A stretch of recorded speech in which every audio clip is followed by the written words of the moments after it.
start. So good afternoon. Let me welcome you to Introduction to Child Psychology, our unit on early childhood development education, whereby we are discussing about psychology of the child. Remember that psychology is a study of behavior and mind patterns and processes, how a child thinks, how a child reacts, and how they deal with different scenarios. It's very important for the teacher to understand this because it enables them to deliver content well as understand what is going through the child. So once they understand the thinking patterns of a child and the way the child thinks, they'll be able to deal with several scenarios and several situations that affect this particular child. As we understand the issue about child psychology, we'll also look at the factors affecting learning, because this child has been brought to you as a teacher so that they can learn. We're going to look at, first of all, the social cultural factors.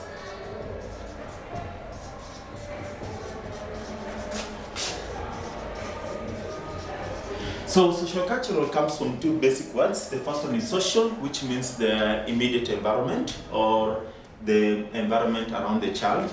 Then cultural is a way of life of the child. So these two factors, whereby the way of the child or society affects the learning of the child. So the first social cultural factor we're going to look at is the family. So the family is a pivotal or instrumental in the child's learning, whereby the child acquires the likes and dislikes from the family and other behaviors that they interact in the family. The child is able to observe several things from the family. So the first is through observation. So the child can be able to observe what they like, what the family does, and as they do this particular observation, they are able to actually adapt to many things. So in terms of learning, the child's first learning environment is the family. So this family instills a lot in the child. So in instances where there is extreme poverty, the child also identifies with the lack and basically becomes conditioned to that particular issue of lack. When there's frustration in the family, equally the child can be able to learn as one of the social cultural factors. The child gains self-confidence, self-esteem, as well as aggression, withdrawal, and other syndromes that the child can get. So the first factor is the family. Second one is the school. So the school is the environment where the child begins the formal education. It is important that the school guides the child in particular ways whereby they are able to gain some habits, some attitudes, and some behavior. The teacher is pivotal, is very, very key in guiding this child in terms of learning, especially in the formative ages where we are studying the ECE or the ECDE, where the child gets to first understand things like behavior, where the child begins communication skills. They acquire the first formal education, language, and the like. The school becomes a very, very, very important institution where this child can actually get to learn. It is also important that the teacher realizes that they are key to this child's growth, and especially the ECD teachers. It is very important because this is the first clay, the first hand area that this child gets to interact with. So the school promotes or hinders learning in many ways, but the teacher, irrespective of the school the child comes in, be it high cost or low cost, be it a premium school or ordinary kindergarten, the teacher should be able to nurture this particular kid in such a way that they're able to learn and acquire particular skills which are very necessary in their life. The other one is peer groups, number 3.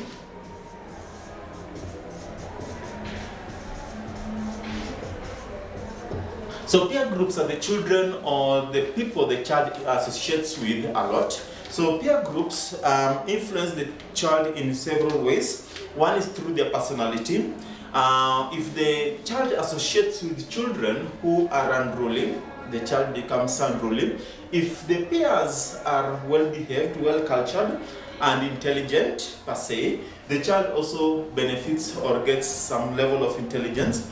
The peer groups influence things like hardworking, respect, which basically guides the child's personality and how they actually end up. So even from the neighborhood, the school environment, peer groups influence the child a lot. So it is important as caregivers, as teachers, we are able to instigate and provide good guidance, the friends that this child associates with. The next one is media. So media is a broad term which comes from both audiovisual, audio, print media, and we also have now the social media or the internet.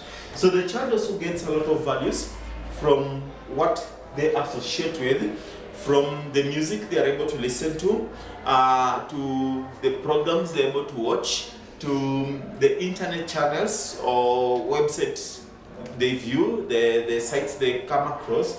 It enables learning to take place. As we are in this particular COVID-19 era, it is important for us to realize that the media these children get influenced or they get to view or interact with will influence this child a lot. Children get to imitate most of the personalities they get to see or they get to interact with in the media. They get them as role models, and in some instances, these particular media personalities or sites will influence the way a child is able to grow and get cultured. So those are the four main social cultural factors that influence a child's learning, but we would have more. But like for example, we talk about the family as an extended, the society or the neighborhood, etc. But of importance, these are the four main social cultural aspects that influence a child. We'll also look at the temperaments of a child. So temperaments are an individual's inborn behavioral styles. What happens to an individual that makes them behave the way they do. Remember, we mentioned that psychology is the learning or the way a child learns. So temperaments is not the behavior that is exhibited by their patterns of thinking or their way they behave.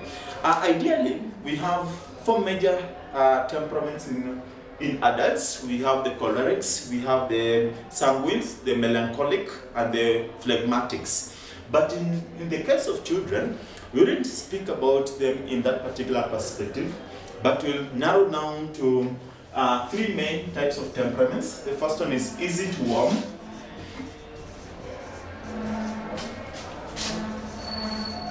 Easy to warm. These are temperaments, or these are children who are basically, they show little reaction to mild frustrations and comfort. They should show little reaction to mild frustration and discomfort. They smile to everyone. They do not cry aimlessly, and they interact with strangers quickly, establish regular routines, have positive moods, and easily to adapt to new experiences. So these are the easy to warm children. They are mostly what we call the likable children. As a teacher, you'd easily find yourself interacting to these particular children. They open up quite easily. They don't necessarily refrain from telling you, exposing the experiences that they have, but equally they have got the plus and the negative side of them, because they easily go to strangers. These are the kids who easily get kidnapped or easily drawn away, because they easily interact with anybody. In the positive end, they learn easily. They're able, when you interact with them in class, they are likable, they're sociable, so they easily learn. The second one is the slow to warm. Slow to warm children. These are children who do not smile back, are difficult to interact with, do not play easily with others. They have low activity levels, have negative attitudes towards activities, show low adaptability, and display of low intensity. They display a low intensity of mood. This temperament may hinder learning from in the classroom scenario, since they do not like to play. So they're slow to warm. Unlike the easy to warm, these ones basically are reserved children. They do not easily warm up to crowds or to people. So the teacher may find a difficulty in relating to them. Remember, there are several factors which bring about such a slow to warm child. Some are hereditary, some are diseases, infections, which have a medical background, hereditary background. Some are environmental factors, like maybe the environment as we've spoken about. If the child comes from an abusive environment, they become slow to warm, they are closed up, and they easily don't relate to adults. Then the last one is the difficult child.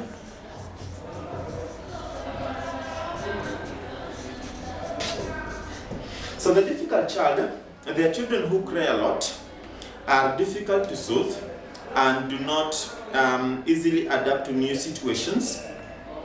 In addition, they do not sleep much, making someone think that they are sick, and they do not respond easily to stimulations, are very difficult to handle with care. They are very difficult to handle, and they require a lot of care as you teach them in class. So they are the most reserved children. In most cases, they may not open up. You may think they are rude, but they are just naturally difficult to handle. They lack self-control at times. When they get into a tantrum, especially at the very formative ages, they may be very difficult to control. As a teacher, you must be slow with these children. You must be understanding. You've got to look for cues on how to get them to become easily to warm, or they become adaptable to the classroom environment. You've got to listen to them. You don't have to be harsh on them. They may also present signs of being a slow learner and a difficult to understand child. But in essence, they may exhibit some of these characteristics because of some background issues that they came across. They may be abused from the home level, they may be abused from the environment level, etc., from the neighborhood and all those other factors. So these children, in most cases, are ignored in an ordinary school setting, but again, as a teacher, it is important to understand them. So why should we discuss about the temperament of children? I'll quickly go through them. Importance of knowing personality types. One, it enables caregivers to discover the strengths and the talents of these particular children, whereby they are able to know what the ability of this child is. Remember, not all of them can be academic in nature. Some are talented in other social arts, like painting, singing, acting, etc. So you're able to discover the children's abilities. Two, you're able to understand the differences in these children. So they are different in nature, so understanding them becomes very easy. Then you also to respond as a teacher and caregiver, you're able to understand how children respond to stimulations and situations, and you can also be able to act appropriately depending on the scenario that is presented before you. So next lesson, we look at the role of the teachers and parents and other caregivers in terms of learning in the childhood scenario. So thank you.